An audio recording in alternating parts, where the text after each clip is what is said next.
మామూలుగా గరికే కదా అనుకుంటాం. దురాంకురం గణపతికి ప్రీతికరమైంది. అంకురం అంటే ఇలా పైన రెండు దళాలు ఉంటాయి. ఒకటి రౌండ్గా ఉంటుంది, ఇంకో దళం పైకి వచ్చి ఉంటుంది. ఆ పూసలు గరిక పూసలు అవి తీసివేయాలన్నమాట. అండి ఎందుకంటే గరిక పూసలు కడుపులో మంట తగ్గుద్ది, అలసలు తగ్గిపోతాయి, గ్యాస్ట్రిక్లు తగ్గిపోతాయి. అదే గరిక పూసలు నూరి రాస్తే గాయాలు దెబ్బలు మానిపోతాయి. పైన పొద్దుటే మనం ఇలా తీసామనుకోండి తెల్లగా అంటుకుంటుంది, పొడి లాంటిది. ఆ పొడిలో సిలికాన్ అని ఒక మెటీరియల్ ఉంటుంది అన్నమాట. మనం ఏవో మెగా హీల్ అని ఏవో యాంటీమెంట్లు రాసుకుంటాం కదా, ఆ తెల్లగా ఉన్నదే ఈ దెబ్బలను తగ్గించే మెటీరియల్ అన్నమాట.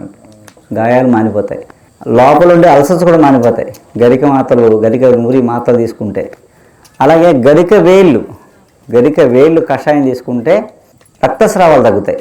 అది ఏదైనా blood motions, gum motions, blood vomitings, ముక్కులోంచి రక్తం కారడం, లేదా పైస్ బ్లీడింగ్, మెన్సెస్లో బ్లీడింగు, ఇవన్నీ గరిక వేళ్ళ కషాయం తాగితే పోతాయి.